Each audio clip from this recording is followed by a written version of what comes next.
back for another episode of the Capes and Tights podcast right here on capesandtights.com. I'm your host, Justin Soderberg.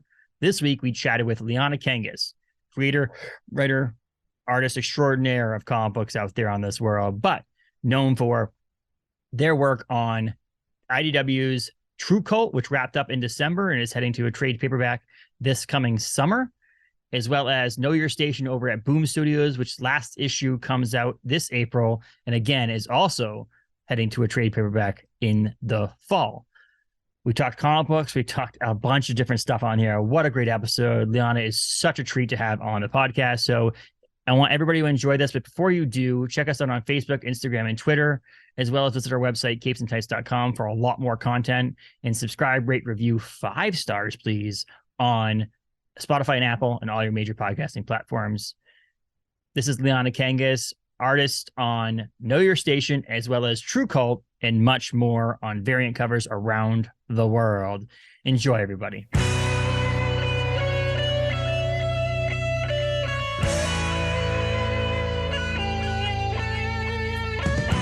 Welcome to the podcast. How are you? Good. How are you? Thank you for inviting me on, by the way. I really appreciate it. I love this pleasantries, oh, it's the first time we've talked. This is hello. Hello. We're just meeting each other for this moment. We press record. I press record prior to you even signing on, so that you're caught off guard. I jumped right in. Yeah. But and so how's the weather? The weather actually, for the first time in a long time, it's been 75 degrees, quite perfect. It's a little bit chilly this morning, probably in the 60s. No rain, can't complain, but then I'll drive to Chicago on Wednesday and it is just absolutely miserable. So really, truly just leaving this perfect weather behind for convention, I guess. Well, it snowed here yesterday, so that's fine. It's Oh, no. Well, no, a mixture of snow. It snowed Saturday night into Sunday. It was a mixture of snow and rain. It's getting to the end. This week it's supposed to have a little bit of flurries here and there, but we're getting to the end in Maine. But I really can't complain because I love it here. I love the seasons. I love everything about it. I do have an office that's very cold, so I'm getting to the point where I'm very happy to not have the space heater running. I discovered using a space heater while I work despite the temperature, and I think it works really well for me. I truly like it. Just have my little socks on, don't necessarily have to put my shoes on. Have this little space heater running. Well, I have this little thermostat thing here, and every once in a while I'll turn it on, I'll get work, and I'm like, wow, it's getting hot in here. And I'll look and it's oh, it's 78 in here. I should probably turn the space heater off. Oh my gosh, that space heater's doing the real job right there. And it's old, not old. Working its ass off. When I moved to Massachusetts in 2012, maybe, I lived in this really crappy apartment, and my dad was like, oh, I'll help you out. I'll get you one of those ones that look like a fireplace. And so it's got it looks almost like a pellet stove or a wood stove, metal and all that stuff. It's pretty cool. And it's worked ever since. And I used to use it all the time there. And then I put it away when I moved into a house that actually had insulation. And then I pulled it back out because I'm oh, it would work great here in the office because it's really cold in here. And but it does work pretty well. 77.4, supposedly, according to that thing. It is right next to my computer. So it's probably a little bit of an aerial, the heat around it, but still, it's cozy. It's like a little piece of decor and functional, Yeah, it's nice. I would love it in the summertime. I'll probably just turn it on with just the flames, just so I can see the flames rolling through. It gives a vibe. Yeah, it's like the TV that has the fireplaces on it, which I never really got because your TV is up on the wall in the fireplace. Just let people have their floating fireplaces. I feel like I'd turn and be like, oh my god, the wall's on fire. No, So we're here to talk comic books or anything really, but really your career is comic books. So I love to start out with when we have conversations about things about how you got into comic books, reading, collecting, but also how that morphed into making it your career. So if you want to jump in and let me know a little bit about your comic book origin story. My origin story, how I became a villain, is I think I read a lot of manga as a young teen, and I had read some comics here and there, if I had friends that had single issues, but I wasn't really a collector until I think I discovered, oh my God, it's so embarrassing. It's not embarrassing, but I read a lot of like Johnny the Homicidal Maniac and things like that. And I was like, I'm gonna find all of these and try to buy them. And I had, at the time, I think I had discovered, so like my main source of reading manga or comics was mostly Barnes and Noble. RIP to a lot of them. But They're adding one in Maine. I'm not joking about that. good. Everything's healing. So there was an anime store next to my high school, but then I had discovered the comic shop, which ended up becoming my comic shop. And the people that worked there at the time were like super chill and like, just kind of let me dig through bins for a while. And I ended up, going there fairly often. Like I had discovered that like Dark Horse had printed a lot of Viz stuff, which was interesting, single issues. I often like to say, like I started out like with Archie Digest as a kid because it was the thing to like shut kids up when, you're cashing out at the grocery store, things like that. But I think the majority of like how I started was like manga and then switching over to like single issues and then starting to kind of hang out at that shop, Famous Faces back in Florida, and ended up kind of becoming friends with some of them and started kind of helping out at conventions, hanging out and collecting more books. And I ended up, kind of collecting like majority of what I ended up really enjoying, which was a lot of DC Comics stuff. Really love Robin. Robin's like one of my favorite IP characters. So collected a lot of that stuff, and it kind of snowballed from there to when I would meet all of my favorite artists and writers, I had a really good time like interacting with them at conventions. And so I think at some point I was just like, oh, it'd be really fun to make a comic. And then I did. And it was cool because, I don't think anyone's entrance into working in comics is linear. Like, I don't think anyone's is linear at all. But I've had like, similar things happen amongst like some of my peers. But the one thing that I will say was like the support of my peers was kind of what helped the break in, right? And like not giving up. Like, I am not the type of person that will easily give up. Like, I'm very stubborn. And so I think as long as you have the tenacity to just like keep apologies, my old Nokia ringer phone just went off. So breaking in, not linear, and primarily the support of my peers and also the support of like my local shop, which was Rick from Famous Faces. Like anytime there was an event, he'd be like, hey, do you want to come sketch and like hang out with everybody and like you can sell your sketches and things like that. So I think the support of like being able to open the door just a little bit, and then support from friends online or support from going to local cons and like meeting people and things like that. So I think that solely fully developed how I would guess that I'm in comics today, right? And building a fantastic and wonderful community that also love comics and like weird stuff as much as me. So I mean, have you always been artistic like this, or like was that something from a young age you've always like drawn sketches and doodles and stuff, things like that? yeah, so my grandpa who raised me actually was like a professional artist, and he taught college, I think, briefly for art, and he also like fostered a lot of, whatever I wanted to do. Like he was like, okay, we'll figure that out. And like, I'm pretty sure I was like allowed to oil paint at like 9 years old. Um, did I do it well? Absolutely not. But, maybe that's part of my origin story for becoming a villain, because I was like so mad I couldn't do that. And even when I was applying for colleges and stuff like that, I wanted to, I think, originally go to Ringling because it was pretty close to where, I was locally at that time. And I had realized it was very expensive, and so that like wasn't going to work for me. So even going to like a community college and sort of like taking advice from every sort of like art influence in my life, I think has brought me to like finding my style, or you know,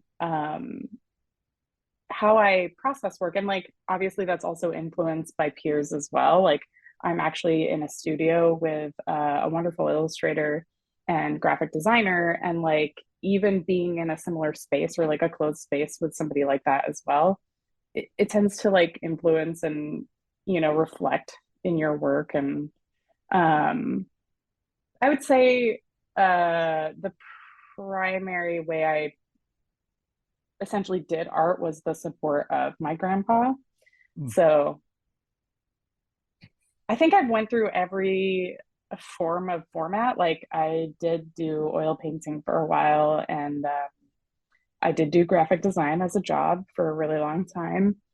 And I also did illustration. I briefly had a stint of um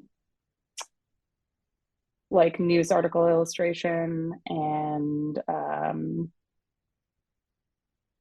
yeah, storytelling was always like really interesting to me, and so I just like wouldn't let it go. And I think that's how eventually, when I did turn to comics, it just like has only been comics for the last since like 2017. Which excuse me, I love hearing people's origin stories or what they come from, because they're all different. I don't think one of them have been the same on talking to different people on this podcast, where people are like, oh yeah, I'm like, oh yeah, that was just like so and so's. Yeah. And it's unique in that sense. But now you're in it. Now you're stuck in it. Sorry.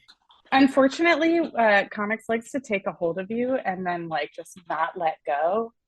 And I think that works great with how stubborn I am. So I guess I'm married to comics now, and divorce is not an option. So So, and this marriage won't let you down. Wait, yes, it will. At some point, yeah, it will yeah. let you down. Though, okay, I don't entirely agree with that statement half the time, only because I think when you love something that much, you need to reflect and understand that comics will grow just as much as you will grow. And sometimes you just don't grow at the same time, and that's okay. So, I love how you say like we mentioned the stuck in it and things like that. It's hard to let go. It's get your grasps in you. I listened to David Harper was interviewing Chip Zdarsky, and they were talking about how like yes, they yeah. wanted to, like, when they eventually wanted to end their career. It's like I just feel like it's like one of those things that after a while you just be like, oh yeah, I'm still doing this. I'm not totally retired from comics yet. I'm still doing this or whatever. And it's like it's never going to actually be the end Oh, of yeah, yeah. something. When Chip was talking about drawing, yeah. Yes. I I relate to that heavily. A lot of folks have asked if I'm gonna switch like completely over to writing because I've been writing a lot Mhm. more. And I'm just like, oh no. Unless it just becomes so inherently way too easy for me to Yeah. give up and make somehow just as much money as drawing, definitely not switching over. Well, I then have a you have lot to of also respect. mix it up. Yeah, and like actually speaking of Chip, I when he had first started Daredevil, I think I was talking to him. It was like back in 20, what was that? I don't know, I was talking to him in 2019, Mhm. and I was kind of asking, like, I think I had asked a process question, and he was saying something about how he was doing like research for like the American judicial like jail system and like or prison system and things like that. And I was just like, oh God, that sounds like so much work to write a comic book. Like that is so stressful. All I have to do is look at cute pictures of reference for what a costume looked like. Don't get me wrong, this is not the who does more Yes, work debate, correct. right? But which obviously we all know who wins. But as somebody who enjoys drawing a lot more than doing research, I will say I personally would not switch over to writing solely. And if you wanted to get an idea what a burger joint looked like, you could just walk into a burger joint Yes, exactly. and Can get I lunch at time the same travel to the time. Woo. 80s? You know, it might take a little bit more time to find one that's not completely renovated, Yes. but you know, it's fine. but yeah, so like I was me and I was working on comic books fully. It's the same thing with this, the podcast. I could do every single thing via audio, video, podcasts, like all the time. But sometimes it's like, you know, you can only do so much. I mentioned to you before we started recording about going from 1 a week to 2 a week and timing and all that stuff. And sometimes written word for me is just as good. I mean, we have a Star Wars week coming up the first week of May, and I have 3 podcasts lined up to release that week. They're not all being recorded that week, but 3 to release that week. But we also interviewed David Messina and someone named Chris Kennett, who Chris Kennett actually illustrates the Little Golden Books, Star Wars books, which was kind of a cool little twist on that. But we did those via email interview. So I just asked them a few questions. Yeah. They gave me some questions back. So like that was so I can get that done. I can then process and write it and take some time over it and so on and so forth. There's no scheduling. You do it on your free time. And so sometimes to me, I don't feel like I could do this way. I feel like I would have to have both. So I feel like the illustrating and, you know, and writing, having a mixture of both. I know a lot of people out there saying it's very difficult to do both for the same book. Like, I've had a lot of people ask if I've only done a couple shorts completely myself, writing and drawing. And a lot of people ask if I'm ever going to do that. The answer is yes, but my second answer to that is reluctantly, because I prefer to collaborate with somebody else. Like, even when I write, most of the time I am co-writing with Jaslyn Stone at this point. Jaslyn and I work great together, and it's 10 times more enjoyable when you have somebody else that you can like bounce ideas off of, get things done. Sometimes ideas are cooler when it's passed back and forth, you know, like it's not in an echo chamber, right? And so I find that a lot of times one of the reasons why this format and like medium is so great is that it is entirely collaborative. So if I was left to my own devices, I don't know how the book would come out. I mean, it would come out amazing, obviously, but you know, how long it takes to get there, we'll see. Exactly. And so you see a lot of artists go back and forth on these things. And I mentioned before we recorded too that I'm a big Scotty Young fan, and Scotty's been doing that a lot too. He hasn't given up fully on illustrating, but even his baby in I Hate Fairyland, he's now letting someone else illustrate the inside of the book and do the interior while he's still writing it. So there's still that, you know, having to separate maybe a little bit more depending on what jobs you get and what your, you know, piques your fancy at that moment. But I just don't see it ever, like anybody in any, whenever they break into the comics industry with, ever fully getting rid of what they actually broke in with and changing to something else or so on and so forth. So I think forever you're going to do both, but like what you find enjoyment at the time is what you do. Or whoever's paying you at the time was what you do. Also that, yes. Who's my boss at that moment? We'll see. But you mentioned, so before we recorded too, you mentioned that you have 2 comic books that came out recently too, and I've heard you on David Harper's podcast Off Panel, which is he's a great podcaster, unbelievable guy. But we're here to talk about True Cult, which obviously came out, wrapped up recently, and the trade is coming out this summer. No, I think it's August, maybe. August. Yeah, it's August. August 1st, according to the interwebs. But that was out August of last year until December of last year, and then you have Know Your Station, which is currently being printed now, right? So that's 5-issue miniseries, ends in April, doesn't it? I'm pretty sure it comes out either next week. Yes. Yeah. April 19th. There you go. I have these notes down. I just wanted to test you to see if you knew. And then that trade will hopefully come out before the end of the year as well. And so True Cult is where I honestly, let's be honest with you, found out about you. Is that okay? Oh, awesome. Is that okay to say? True Cult, how obviously. dare you not pick up a very niche anthology that I was in first and foremost prior to that. I mean, my only other 2 books prior to that were She Said Destroy and Black AF Devil's Eye, which is Black Mask and the Vault. So unless you're, you know, an avid collector of extreme sci-fi fantasy and things like that, you would have found me at True Cult. Yeah, see, so True Cult is where I found you. True Cult is the colors. The team you guys work with there is the creative team is amazing on that book for sure. Actually, we had DC Hopkins on about 10 episodes ago, Love who that was dude. the letterer for True Cult, which actually, Mm-hmm. DC, if you listen to this episode, you have something for me. You're supposed to mail back to me. So I mean, he's in Yeah, the doghouse DC. now. So no, come on. He's too busy playing video games. No, and you worked on that with Scott Bryan Wilson. And who was the colorist on that? Do you remember? Gab Contreras. Yes, Gab. Duh. Mm-hmm. I didn't write that And down. we also had Jimmy Savage did color assisting, so he did Okay. all the flats, and then Jaslyn Stone was the marketing, branding, etc. Jack of all trades. It's a fun book. Did you have fun working on it? Oh, absolutely. That's the funnest I think I've, because it was creator owned and we had full control over it prior to even bringing it to a publisher. Mm-hmm. It's the opportunities were limitless. It was really a interesting play on how to do your own book as if you brought it to image, essentially. Mm-hmm.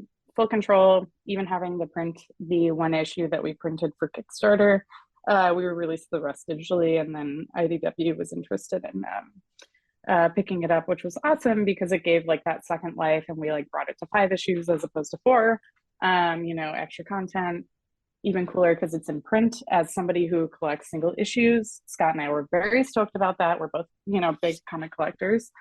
And also like IDW was just as invested in it as we were. So like they very much were like huge support of doing signings at like San Diego and like doing fun stuff. Like Sam Maggs interviewed me for the like IDW Instagram and stuff like that, and like did fun stuff with that, and very much just an ever growing world building experience because much like you asking me to be on the podcast, Yeah. a lot of folks like will reach out and be like, hey, is there a second one? Hey, is there like any other stuff? It's really nice to have it be such a niche, interesting like world building experience and have people be so invested in it. And it came out, obviously you mentioned the Kickstarter thing too, but it came out in that group of IDW originals that was just killer. Like all of them were amazing. Like there was like 5 or 6 of them that came out over the past year or so, and True Cult ended up being in the mix with all those ones. And it was just, you couldn't have had better brothers and sisters in that time, in my opinion. We've had a number of them on the podcast to talk about things, and it's just been amazing to just be able to read these books and read these creators and see this artwork and that group. That IDW just seems to be killing it right now with those IDW originals. Yeah. And what was even cooler about that is it seemed that they were just as invested in the creators. Like I got to do variant covers for almost all of the originals that got released with that line. Like Crashing was one of them. Such a fun book. Dark Spaces. Like Hayden is one of my favorite artists, and getting to do a variant cover for Hayden and Scott Snyder, I was like, you don't have to twist my arm. I am ready to do it. It's just like such a cool experience. And, I've stayed with IDW since True Cult, like do a lot of Star Trek work, which is amazing. Heather Antos has like completely revitalized the Star Trek line for comics. And, I have a couple other editors over there that, let me kind of do my thing with variant covers, which is awesome because it's like my first love. That's like originally what I wanted to do was do variant covers. So IDW like listened to that and was like, yeah, sure. And like, it's just really cool. They rule. And they made True Cult such a fun experience to like relive and like almost kind of we had a lot more enjoyment out of it with our editor Chase and assistant editor Jake, and like just very fun. Very, very fun. And if you want to grab people's attentions, you put a burger joint on the front cover with bright colors and the word cult on it. And exactly. And using V's instead of U's and things like that, and K's instead of C's. It just draws people in. It's great. It looks very attractive for people to look at.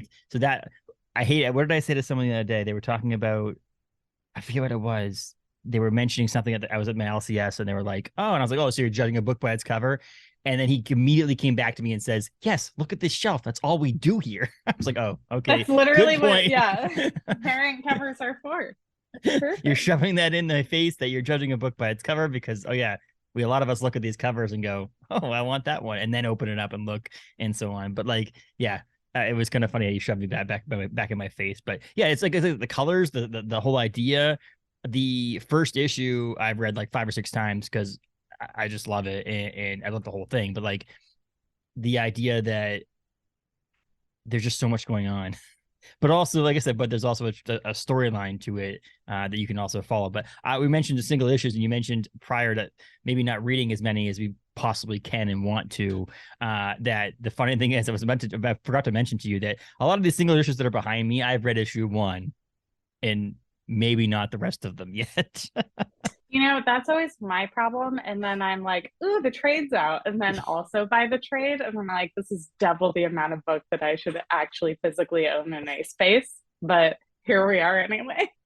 And that's funny because I'm part of a book club that meets every month at my LCS. We read a graphic novel or a trade, and we discuss it once a month and so on. It's a great group of people, and we've done now, I don't know, maybe 3 or 4 of them that I own all the single issues of the book.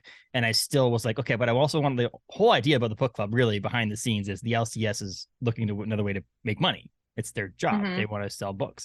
And so if we make this book club that people are forced to buy the trade or the graphic novel, then I'll obviously profit off of that as well. And it's like, he's not trying to hide it either. That's what part of it is, but it's also world building or community building. I mean, and so like, but I go out there, I'm like, okay, but I already own the single issues of these things. And I'm like, nah, I guess I'll support the LCS and put a book on my shelf over here and buy the trade as well. So I've been able to do that as well. But I've had to read them all for the book club because I can't go in there being like, I don't know what I'm talking about. So on my wish list for the book club to read is True Cult's trade when that comes out. So let's make sure that's. Oh, thank you. Yes. So obviously you mentioned variant covers, but like, would you rather, but is it more fun doing variant covers than the same sequential panels over again, or is it just something different?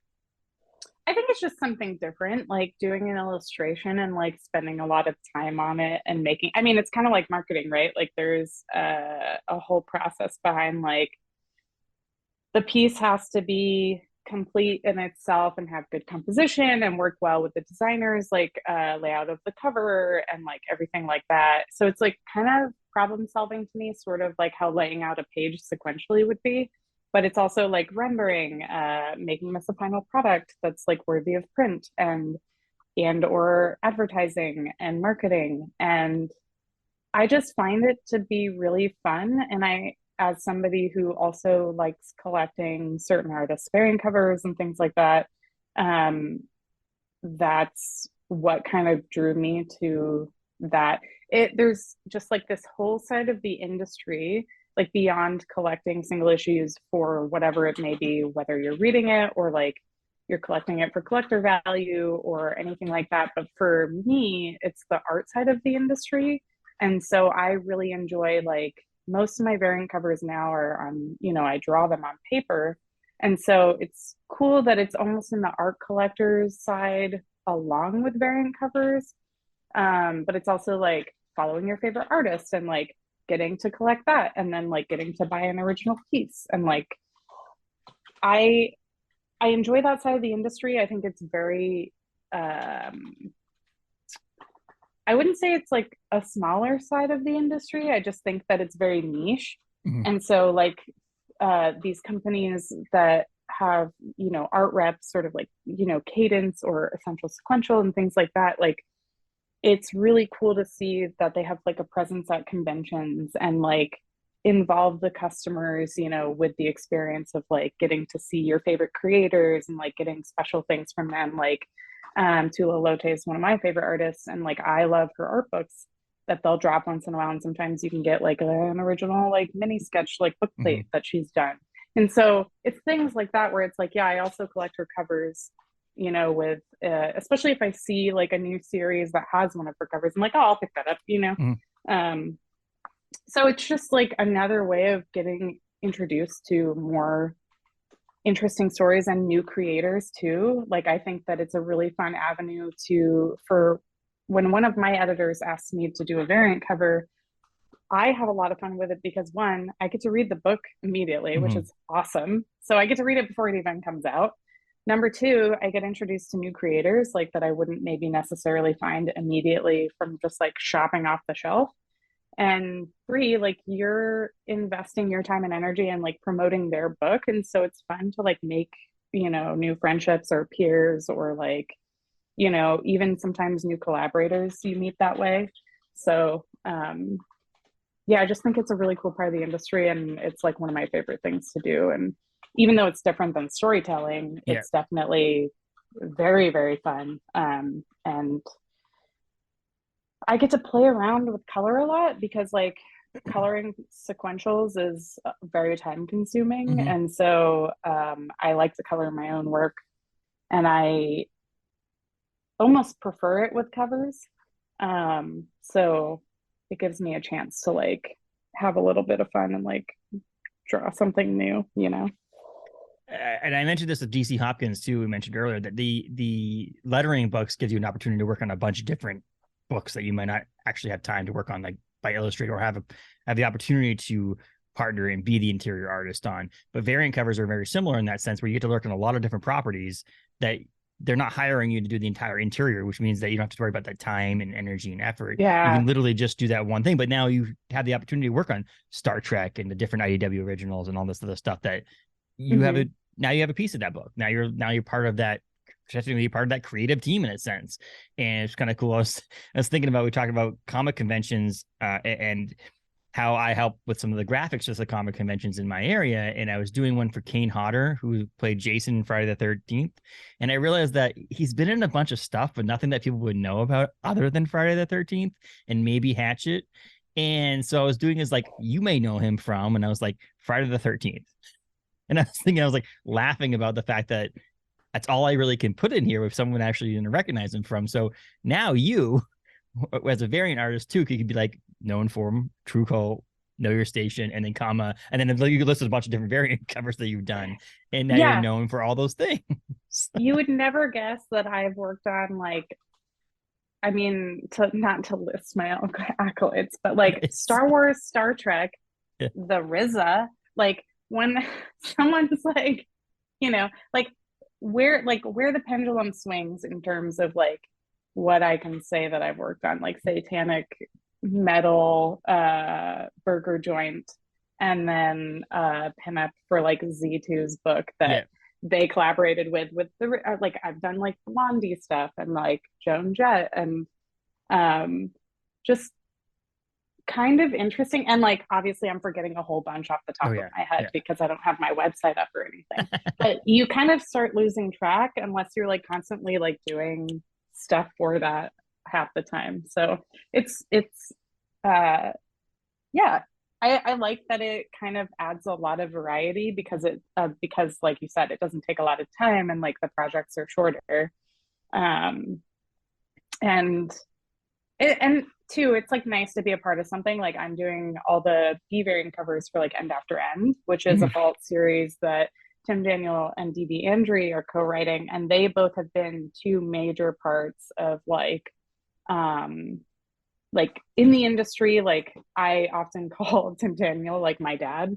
He's like my comics dad essentially, Mhm. but like I've gotten to work with him a lot, like having had done She Said Destroy It Vault. But it's very much like nice to feel like part of the family, quote Mhm. unquote, when you're working with people that you like adore and respect, and you get to have like this little small part of being involved and like included in everything, which is very nice. I think that's one of my favorite parts is mostly getting to interact and like experience the joy of like their book coming out and them figuring out like the next issue or like like seeing what they do to like character design for this new character. It's very fun because unless you're working on the book as the sequential artist or one of the other people on the team, you're likely not going to experience any of that unless they're one of your best friends, right? And Yeah. they're like texting you about it or something. So it's I think that's one of my favorite parts too, is like kind of being like the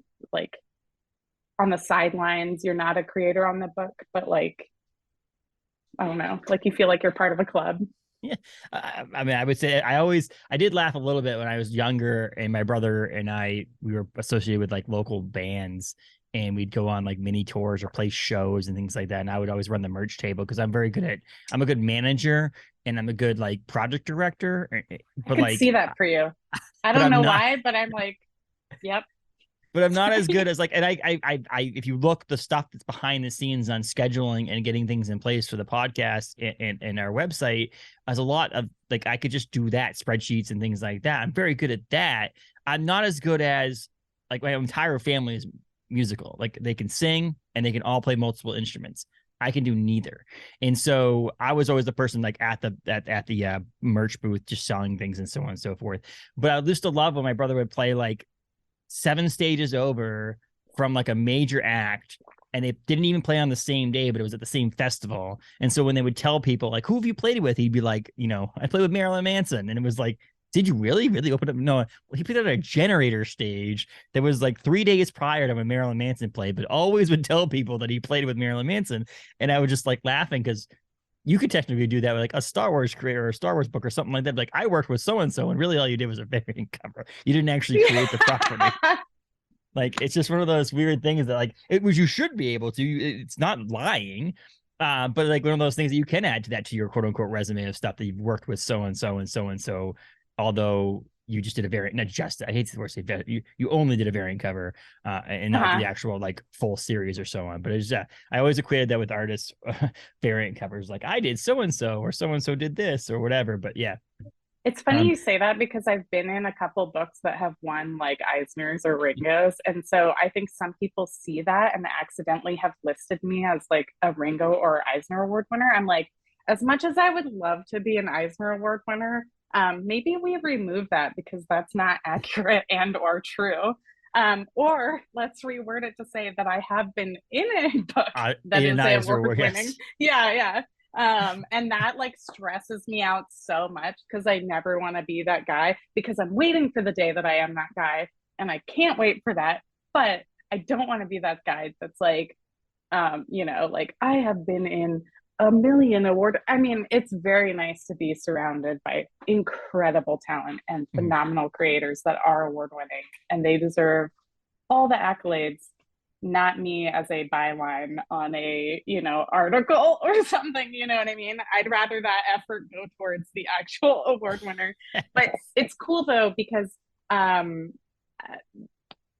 that's the best part of this community is that everyone's like uplifting each other and like very much you're just as included in saying that you should be allowed to be like, yeah, I worked on a Marilyn Manson tour. Yes. I mean, in some sort of fashion, adjacently. Mm-hmm. I mean, it's also one of those things that for him, it was always like, let's be honest, the band was never going to be any bigger than this. So, like, if this is what he could hang his hat on, would be perfect. I mean, my dad to this day, my dad used to play in rock bands growing up.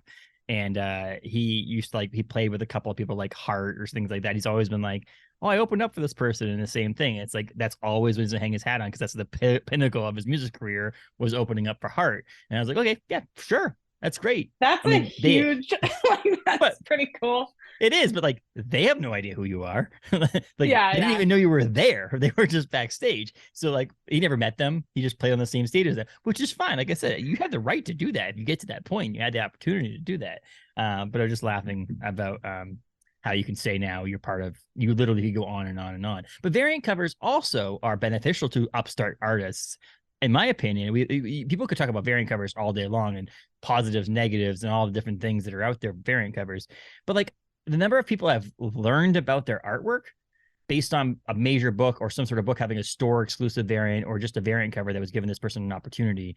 I had never heard of Gavin Smith before, and Gavin just just announced over the weekend that he's doing the TMNT Turtles at number 140. I had never heard of him until a variant cover for Lost Years, TMNT Last Run on Lost Years. So like that's obviously somewhat my fault, but in the same sense, like that's an opportunity where I heard of someone based on a variant cover, and now I'm like, oh, cool. Now I'm looking forward to TMNT 140 this June with them doing the interior art. You know what that means? You have to buy Dead Legends, his book with yes, Maddox. I think you dig it. It's really good. I want, and that's the problem is when you learn about someone more, now it's like more you added to your reading list. Yep. I'm like, just stop, people. Unfortunately. Stop getting good people out there. We need it. We Yeah, have yeah. the no, but like my buddy Bob, Tachuk, who is he's writing and drawing his own book called Good Boy Paws. It's a book about dogs. And he's very excited about it. He's very meticulous, a very amazing artist. But he has the opportunity every once in a while. He did a Last Ronin #1 variant cover. He's done other variant covers he did an Armageddon game variant cover. And then he did we did an exclusive Capes and Tights podcast in my local comic book shop, Galactic Comics, did a store exclusive variant for Joseph Schmalke's 7 Years in Darkness.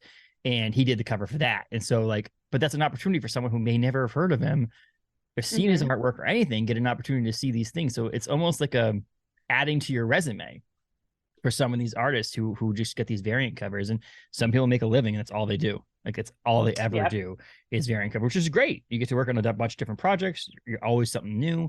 But some people have gotten like long-term gigs based off of a variant cover, which is pretty cool. So in my opinion, variant covers are amazing for those opportunities. And absolutely, for me as a single issue collector, I'm a huge collector of certain people. Like I mentioned, Scotty Young. I'm also a huge Michael Del Mundo fan. And so I'm now searching out when I go to local comic shops in the areas when I go on vacation or trips, trying to find those variant covers. And if there wasn't the variant cover market, I don't know if my collection would probably be a lot smaller. I probably have more money in my bank. But I think it's something great. And I think having your opportunity to still do sequential interior art for books like True Cult and Know Your Station, but also have the ability to still do variant covers. I think more people are going to learn about who you are and what your art style is because of that. Yeah, absolutely. There's certain people who swear off variant covers. They should not be around. And then there's other people there's other issues who like TMNT's The Last Ronin had like 100. I think Crossover had 100. Issue #1 had 100 variant covers. There's also a limit to the number of variant covers, in my opinion, that a book should have. But I think Gargoyles was that, not right? Going to say anything.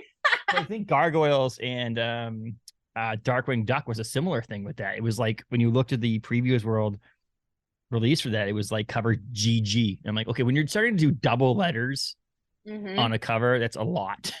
And yes, nowadays it's like virgin variant, non-virgin variant. It's foil versus non-foil, or it's metal versus so there is that aspect of it. Yes, different papers that are on. You mentioned paper. Actually, I wrote a note on that. It's interesting. So you just so there's people who went to the whole drawing digitally because it was easier and you could do it basically anywhere and you can change things easier and things like that, to actually the form where a lot of artists I see going back to drawing on paper for multiple reasons. One, they just kind of like it better, and the other one is have an original print that they could sell, because obviously that could be part of your income on making a living in the art industry, in the comic book industry. Do you like also drawing on paper, or is that really just so you have an original piece that you can do something with? Yeah. I mean, it's nice to have many revenue streams, obviously, but as somebody who's also an art collector, like I made the decision early on. Actually, Tim Daniel and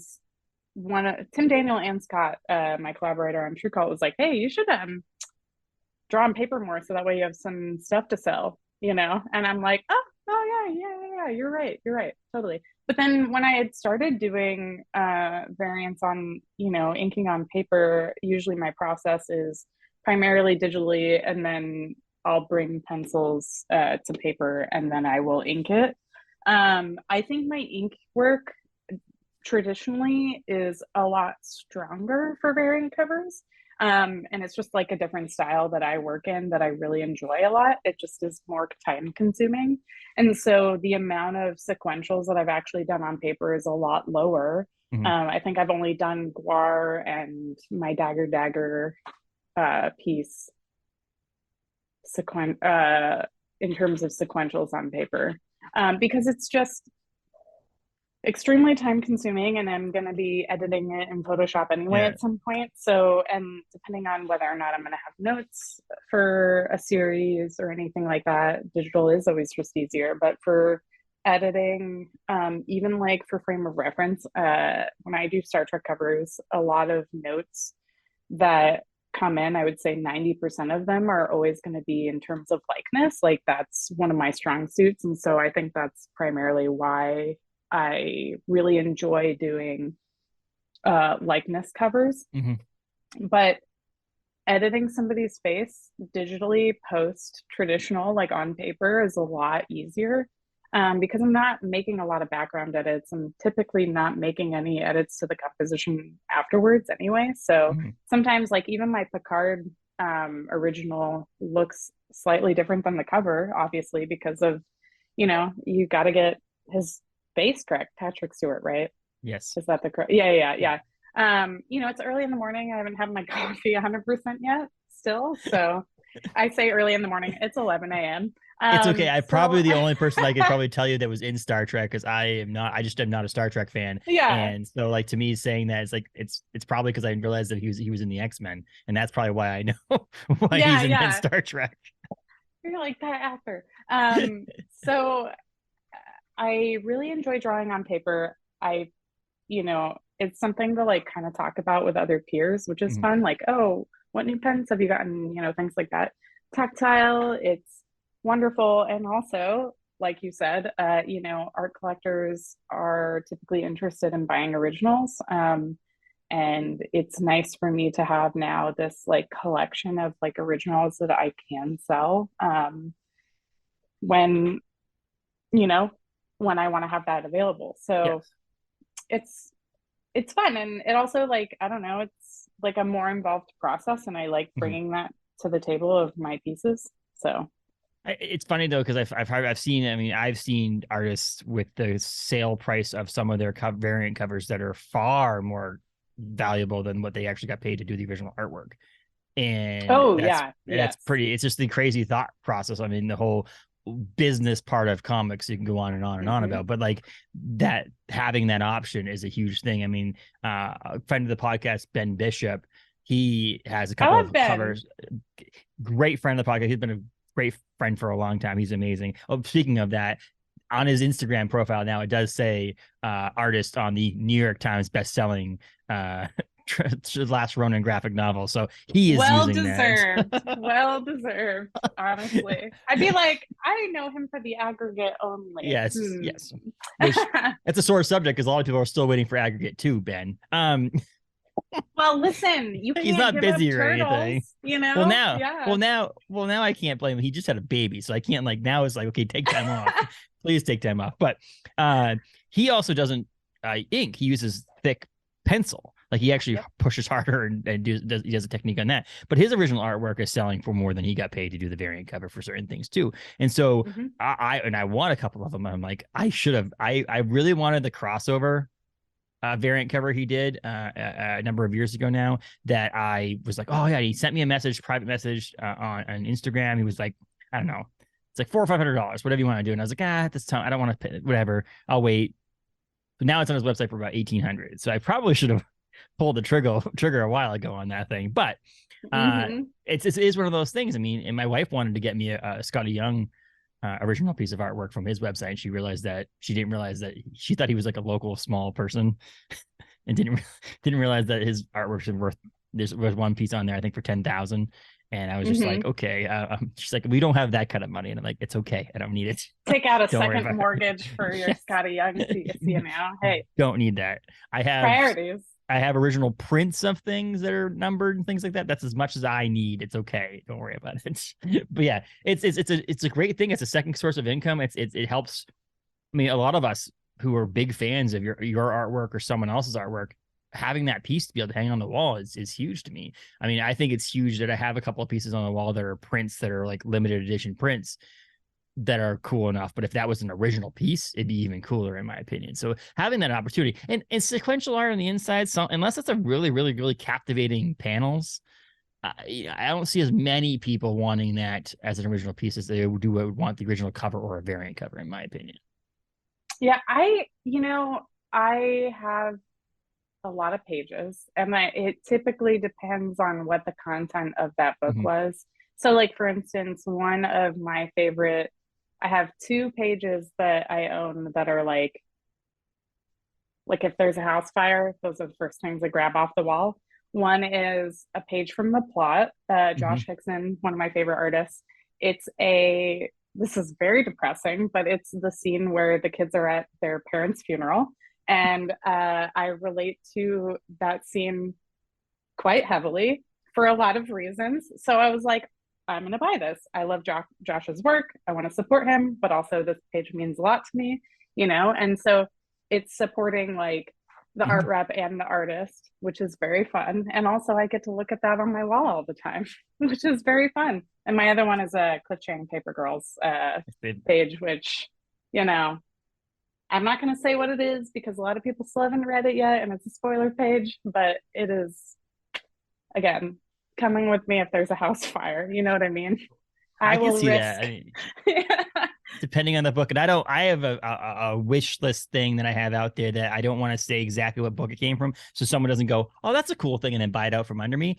But there is a print plate. It was like it's the different colors, obviously CMYK, and it's one for sale of one of my favorite comic books of all time, and it's just the metal plate that they used to print on. And I'm I'm keep assuming it's a scout book. yes. Okay, that's all I'll say. Obviously, But the funny thing is that it I don't know how to display it. Like I feel like it's just one of those weird things that it would not be like as simple as just framing it, or it would lose some of the coolness of it if you put it behind glass or something like that. mm-hmm. So that's one reason. The other reason is I just don't have the money to spend on this random shit. But like that's one thing I was like, oh, it'd be really kind of cool to have is that print plate. And the funny thing is, Scout is selling like page 18 and whatever, Mm-hmm. and then the actual creator is also selling a different page and for the same price. And it's like, which one would I rather? I'd rather obviously pay the creator, but like, which page is the cooler page? That's the other thing about it. Yeah, It's like which yeah. has the cool stuff on it. And a lot of times it's like the panel that like it's like no one wants these. We don't want them. No one wanted them in the office. So let's put them up online, see if someone wants them, and see get some money from it. Yes, but it is a scout book. I will give that. But like, and I don't care if someone buys it They're out the from under only me. ones that I know that I'd sell the plates. sell Yeah. printing plates. Yeah, like I find that really interesting. I think that's a really cool, like commemorative way to like enjoy the book more, right?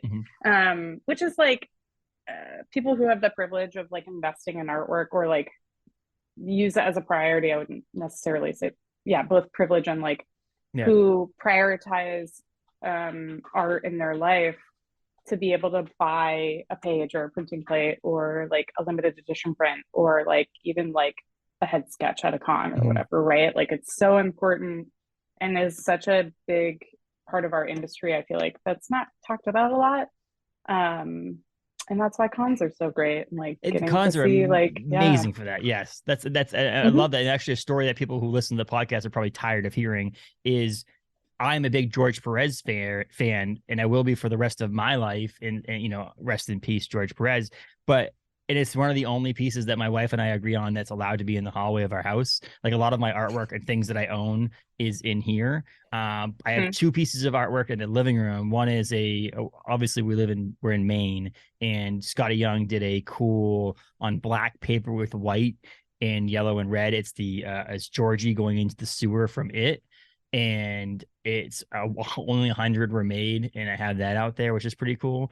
And then I have a Tim Anderson, Bill Anderson, sorry, Bill Anderson sketch or a page of Bill Anderson's from uh, uh, um, X-Men comic book. But the prime possession that I have is a Thanos head sketch from a convention in Massachusetts from George Perez.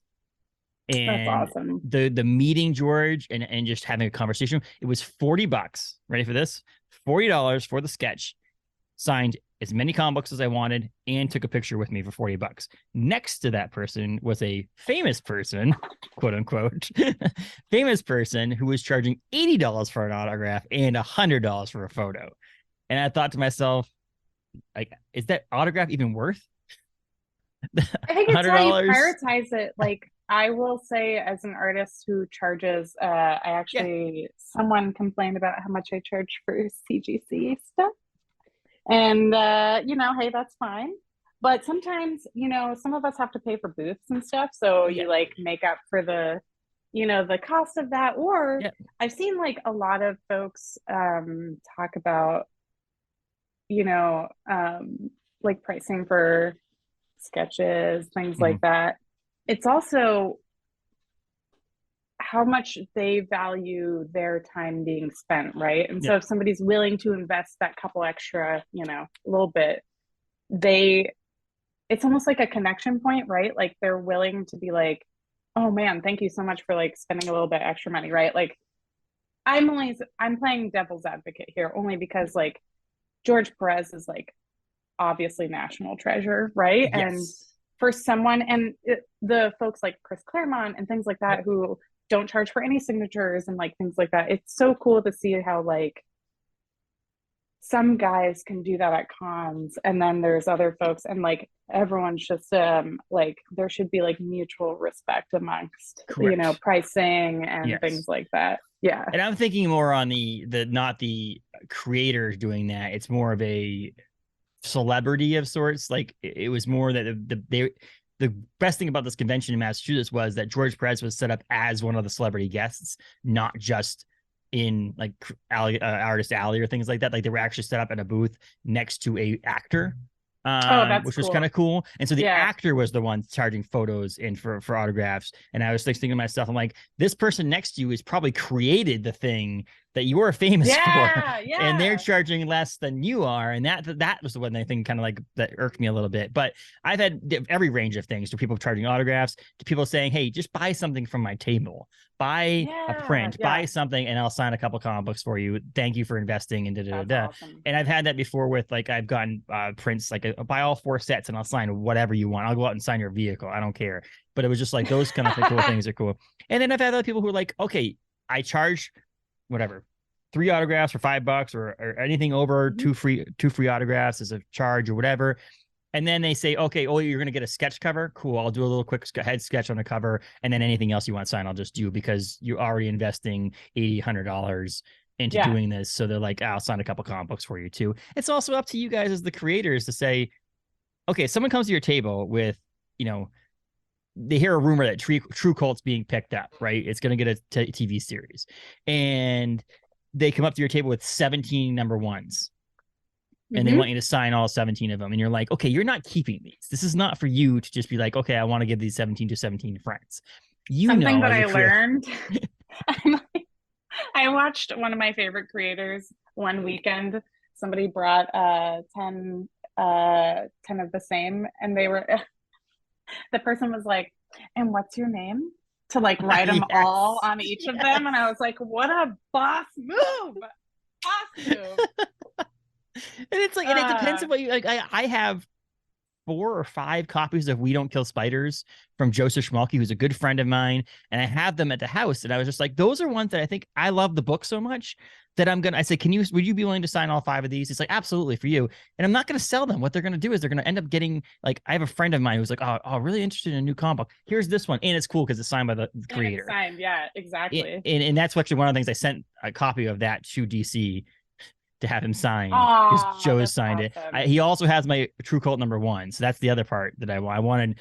I'm doing it. You can't see it on the podcast here, but above me, right up there, is a shelf that goes all the way across, and it's all Mhm. comics of guests that have been on here who have signed them either at conventions or I've mailed it to them with return address to mail back so that I can create a little wall of guests' signatures on it. So the hope was That's so eventually to get one cool. to you, to have you have it and DC have Absolutely. it. So, but yeah, so I was like, oh, You I'm not just going tell to him sell to bring these. it to Chicago this weekend because I'll be there, you know.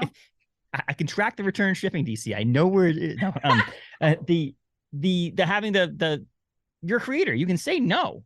You're going to Hmm. probably villainize on Twitter for it because people are just idiots. But like, if someone comes to your table with 10 copies, be like, sure, that's fine. I'll sign one of them for free, and every single one of them that's $5, and or whatever.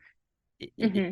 It's the collector market. It's the flipping market and all that stuff that can also hurt Yeah, the creators as well. But you guys are also trying to make money. I think this is not you're trying to do this is not something you're doing for fun. Well, you are, but like you got to pay bills. You have a studio, you have a house, you have a car, all that stuff too. exactly. So Yeah.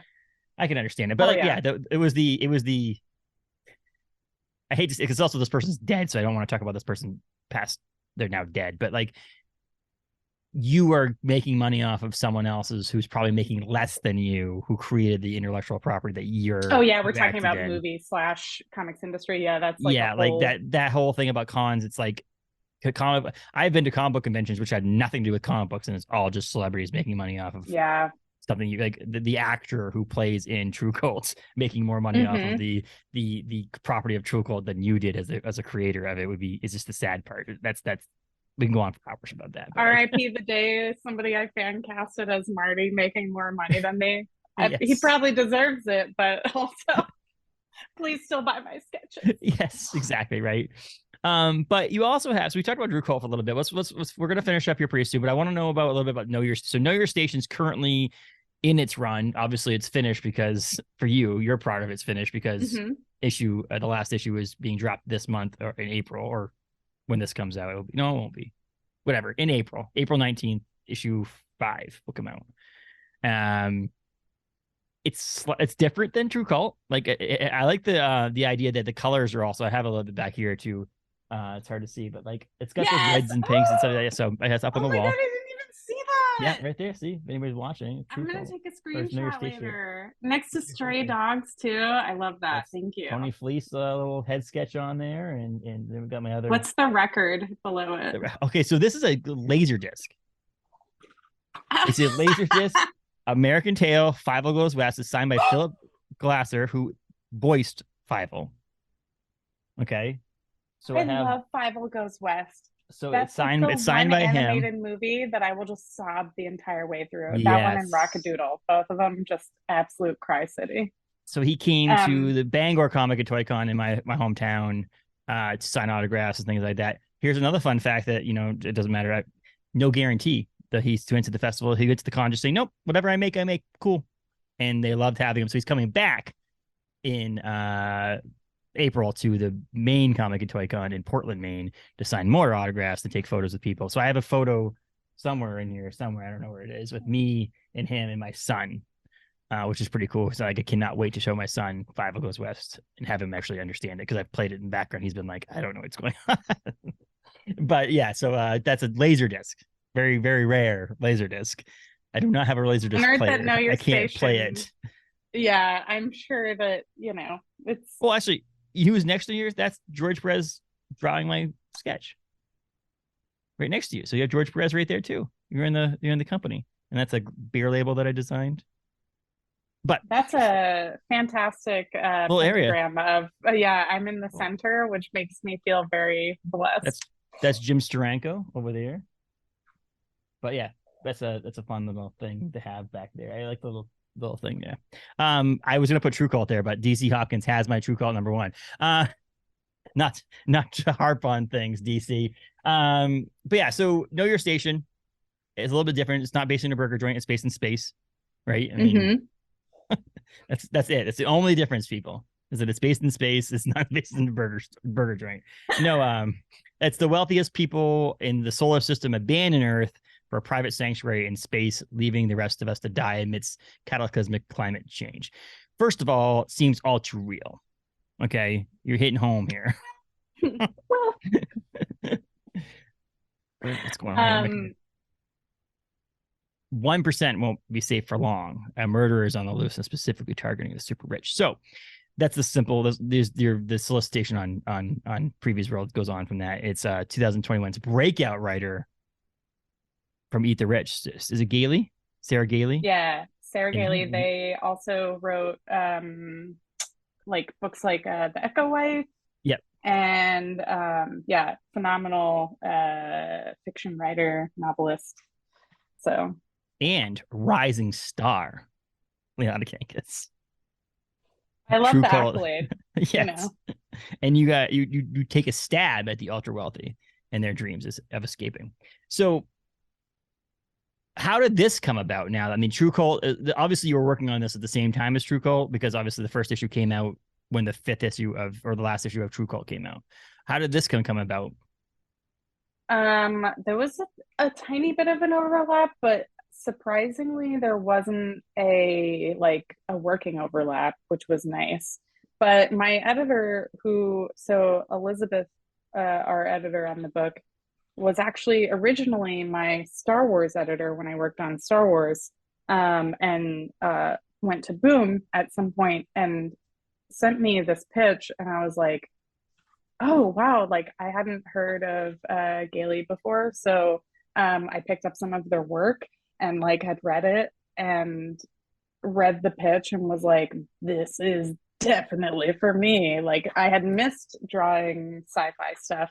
I hadn't in about a year. So turns out, like working with the entire team at Boom, like on character designs, like the ship, everything like that, it was very fun, especially like this is the first time I've collaborated on a book and was paired up with somebody I didn't know. So Gailey and I are now, I would say, very close. Like the way that we essentially like started chatting like midway through just like working on the book was like totally opposite of how I'm used to working with folks. So it's so much fun because I'd be like, hey, like what's your favorite movie? Because I'm about to draw this really fucked up scene Yeah. in the book, and like what's your favorite movie that's like X, Y, and Z, like, slasher, blah, blah, blah. And so we'd like trade back and forth, like music recommendations, film and stuff like that. It was just very fun.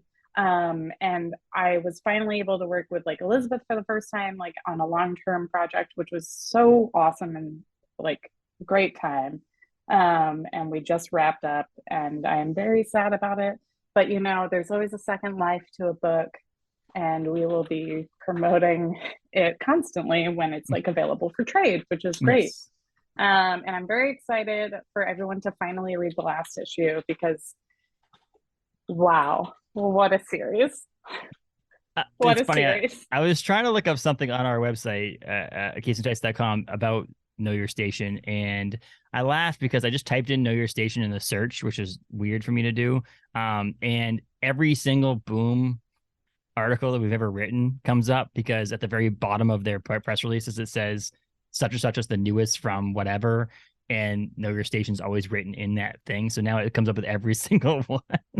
Really? Yes, but I was looking up this post specifically because my friend, who is the LCS owner in Bangor, Galactic Comics and Collectibles, cheated on our top 10 comic books of 2022 because the rule was multiple issues had to be released in 2022, but his number 10 of the year was Know Your Station. Because thank you. Because he cheated. It could be on this year's. It can't be on next. Allowed, okay? Like, let's just let it happen, Yes. It's funny because now that you say that, we were listed, I think, once or twice for like best comic of the year, even though we only had one issue out. I was like, oh, like I am not used to one being tagged in like best comic of the year yet, and number two, like for only having had one issue out. But the issue is fantastic, and that's the thing, and that's what got me caught on. Like obviously True Cult was amazing, and then Know Your Station right after that. Like it was like, I don't even know, did they come out within weeks of each other, the last issue of True Cult and the first issue of Know Your Station, and there's just so much happens and so much cool. The way that is it Saint Bridget the computer system, the AI system, the way that it's portrayed and has this like swooping, like it almost like you can see it but you can't because it's talking out loud. There's all those small things in it, the crime part about it, the solving a mystery, the space, the graphicness of it, all of that. First of all, it definitely is a Boom book. I want to say that it fits perfectly at Boom in my opinion, as well as it's just well crafted. And I think that first issue is, everybody should just read the first issue and you'll be hooked to get to the rest of the issues as well. I didn't put it on mine because I didn't cheat. Paul cheated. And so what's funny about that is like, I really liked it. And so what happens is it ends up on my preliminary note on my iPhone for 2023 best comics of the year, because obviously if it was one of my favorite from the end of 2022 and it didn't qualify, it's got to be on that list for 2023. And I was like, watch, issue 2 is going to suck. Just as he's going to blow up in his face. And it didn't. It didn't, obviously, continue on. But it's an unbelievable story. I love space. My son's name is Nova, not named after like the comic book characters, weirdly enough. but it's named after the idea. My wife and I both love the name, and we love the idea of like supernova and space and things like that. Yeah. And so anything that's related, space related, is always is fun on that sense too. And anything murder mystery, add that to it, and in this I don't know, craziness that happens on aboard the space station is amazing. The ship, I should say, is amazing. So definitely worth picking up for anybody out there. And if you're a fan of all Boom comic books, I think you'll be a fan of Know Your Station as well. It fits perfectly there, in my opinion. Yeah, I'm guessing like you would Boom, agree. If you like a whodunit, and if you like, Near Gailey, I feel like most people are going to love this book. It's, I mean, by far one of the craziest things I've ever done. And there's so twists and turns. Like, I'm obviously not going to give anything away, but like things that I did not expect to happen were happening. Like, it was just like one of those things where I'm like, oh, I'm getting around. And I'm like, oh God, I did not see that coming, which is funny because I usually do see a lot of these things coming. So that, I mean, it's a mixture of the creative team you got there, which I should also call out. We have Rebecca Nalty, right? Who is the colored, and then Cardinal Ray is the letterer. And then the logo it's so simple but so perfect. Becca Carey did that logo for the comic book too. And Becca Carey did all of the B covers. Okay. So beautiful. The one thing as a designer, graphic designer, I would honestly give graphic design book award of the forever to Boom. I think Boom does an unbelievable job with all of the team and creative teams they have and the creators they have aboard to make these books look just like the professional. Like, there's some books out there from companies that you would think, some of the big two, that you'd think were made by professionals. Then you open the book and you look at the book, you're like, who put this thing together? But I'm not going to get into that. I've got into that too many times with people about logos of comic books that I've been like, I don't understand why some people, it passes through so many people and it goes to the shelf and you look at the shelf and it's like, this logo just does not fit anything that's going on in this book. And I said, Know Your Station has a very simple, just a font. It's great in a specific spot and it looks great. So awesome job. Thank you. I will relay that to the phenomenal team. So yeah, it's a great book, and the trade's coming out this fall, probably September. It's actually kind of funny. You're going to be promoting a trade coming out in August, and then you have another one to have to come out in September, which is great for you. So 3 books actually, because my Mad Cave graphic novel is finally coming out that I drew, I think, in 2020, which is also coming out in between both of those books. What's the book called? Mariko Between Worlds. It's written by Matt Riment, colored by Rebecca Nalty, lettered by Micah Myers, and it's very sad. It's also sci-fi. It's like sad alien breakup comic book. It's very cute and very good, and highly recommend if anyone likes, kind of like the Laura Dean is breaking up with me, but also like, if you're a fan of like Paprika, the anime, or like, very bizarre. And it's like a totally different style than what I usually draw on. So it was very fun to work on. And if you're already picking up True Call and Know Your Station, might as well pick up all 3. And fun fact, one of my favorite publishers of the past couple of years is Mad Cave. So there's that. Oh, sick. So Stefano Corticelli's book Don't Spit in the Wind hits shelves this week, which is unbelievable. Awesome book. Stefano's a great artist on that too. And then there's like a bunch of other stuff. Mark London actually has come on the podcast too to talk. Oh, nice. So Mark's a great podcast fan, and their marketing team is great. I'm sure I'll get something. I usually get a little tube that comes in the mail. It says Mad Cave on it, and it's usually got a poster in it or some stickers or something from them when they're supporting some sort of project they're putting out. They did was it the Carmen line, which is maybe we just mentioned the judging a book by its cover. So a buddy of mine picks up Carmen line right off the shelf, the graphic novel off the shelf, opens up to a page that's very sexually graphic. And it's like the first experience he has is not just the cover looks cool because it's like a guy in a spacesuit with like a skull, so it's like a dead person in a spacesuit. He's like, oh, this is pretty cool. But the first page is like literally someone doing some sexual positions that just threw him for a loop. He's like, oh my God. That's as if you opened up Saga #1, like at the shop, Same vibe. It was just kind of funny. I'm like, I promised you there is that in it, but there's other stuff. You really should read this book called The Carmen Line from Dennis Hopeless. Like, please do it. I'm Oh like, my oh God, now gosh. this person's like, it's like one of those, they should be like, he's like, I should have been in a black bag. I'm like, I get out of here. Get out of here. But yeah, so you have 3 books coming out in the middle Hmm. of the year or towards the end of the year, I should say. But and you're doing conventions, you're at C2E2 coming up, right? Yep. Because this will actually release on Wednesday. So Oh, awesome. before you go. Yeah. So C2E2, and I'll also be at, I'm a guest at Huntsville Comic Expo as well. Awesome. Those are coming up. So the C2E2 is this weekend, Hmm. April 1st. What is the date? I March can't. 30th through Okay, there you go. April 2nd, I think. Yeah, Maybe that's it's the it. Yeah. 31st. 31st. It's 31st. And when do you know Yeah. when the Huntsville one is? April. Is it the next weekend or the weekend after that? No, it's 2 weeks after, I think. Okay. Okay. Sometime in April, which is Yes. great. Yes. Look it up, people. But they're not invited. You did variant covers for Star Wars. You're not going to Celebration? Ah, that's a sore subject for me. I really wish I was going. I wish. The funny thing is, I was I trying just to, want to go to Celebration. first of all, Star Wars Celebration sucks at telling you what the dates are because if you go to their website, it's nowhere. Like it's not anywhere Hmm. on there. It's like if you go to their website on a computer, it says it in the logo space.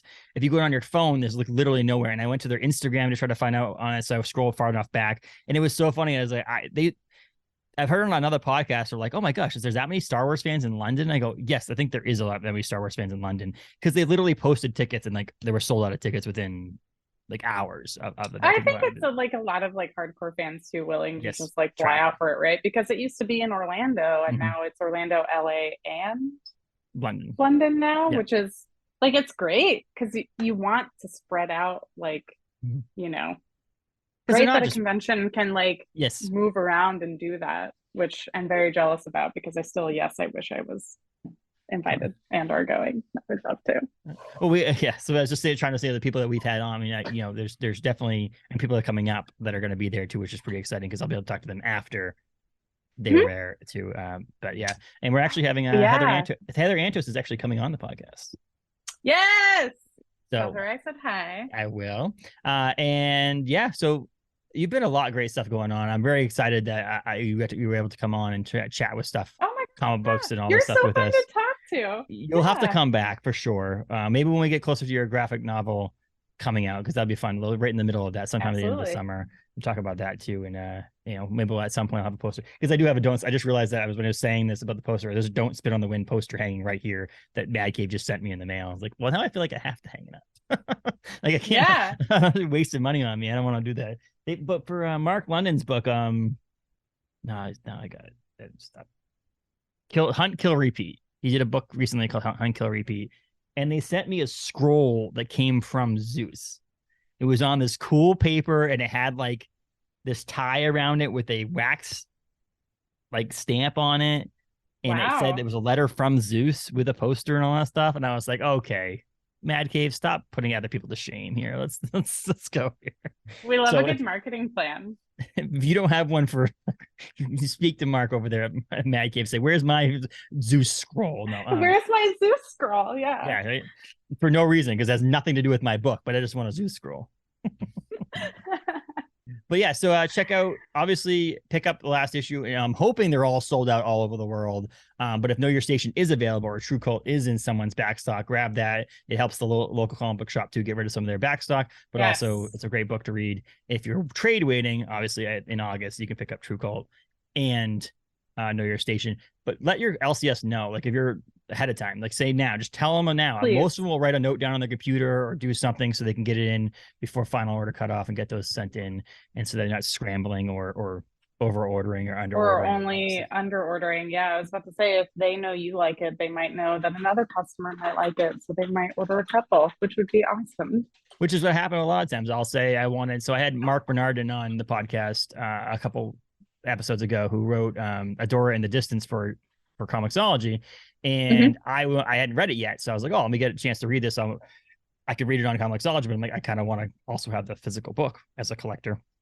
And so I had my LCS order it, and he ordered 2 or 3 copies, and they sold out that week. So it's like, Yeah, if you say you want it, likely the LCS is going to order 1 or 2 or 3 copies so that they could put it on the shelf. Yep. Anyway, they're paying to have it shipped to them anyway. They would sell a couple copies to pay for that shipping. And so yeah. so check out your LCS for those, and If not, do you have an online store too, or do you not do online? Yeah, I will have my pop-up after Huntsville Comic Expo, so Okay. hopefully sometime in April or May. And And on my so, regular website, just lianakangas.com. which I also will give you credit. You actually have a bio and pictures and things like that. There's some other people out there who are Yeah. just like ambiguously on the internet, and you're like finding pictures from them when they were like 17 years old. And too, I was gonna say, for those, like, if anyone wants to support me outside of Yes. like, just buying a book, I also have a Patreon that you can get. Like, I am doing exclusive prints this year that won't be reprinted. So most of them are like pop culture reference related. Like, I think January I did Pearl and Sigil at like the White Stripes, like, version album. And I just did a Tame Impala inspired Mandalorian print for February.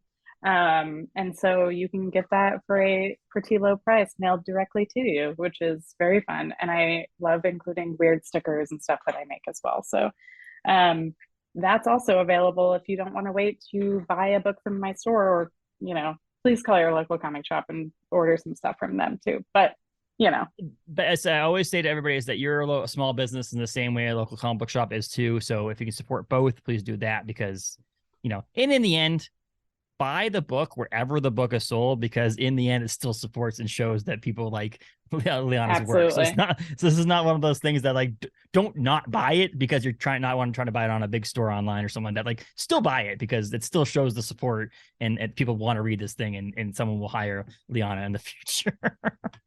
Yes, we'd love to see me on more new books. Exactly, in more variant covers. We're gonna have to start. I gotta start a box now for your variant covers, right? You'll be next to Scotty and Michael Del Mundo, and then Liana, right? That's what this is going to be right here. That is phenomenal company to be in. Yes, I would love that. Next time we record, it has to be there. All these things back there are just going to have to be changed. Where'd all your stuff go? I just had to show my support. No. Yeah.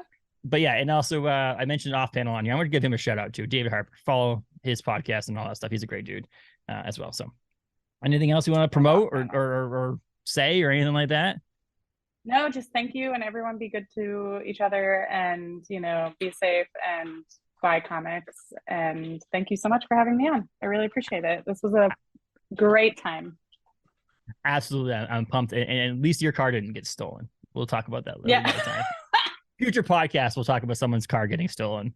That's a little what's it called? A little foreshadowing there for another episode in the future of someone's car getting stolen.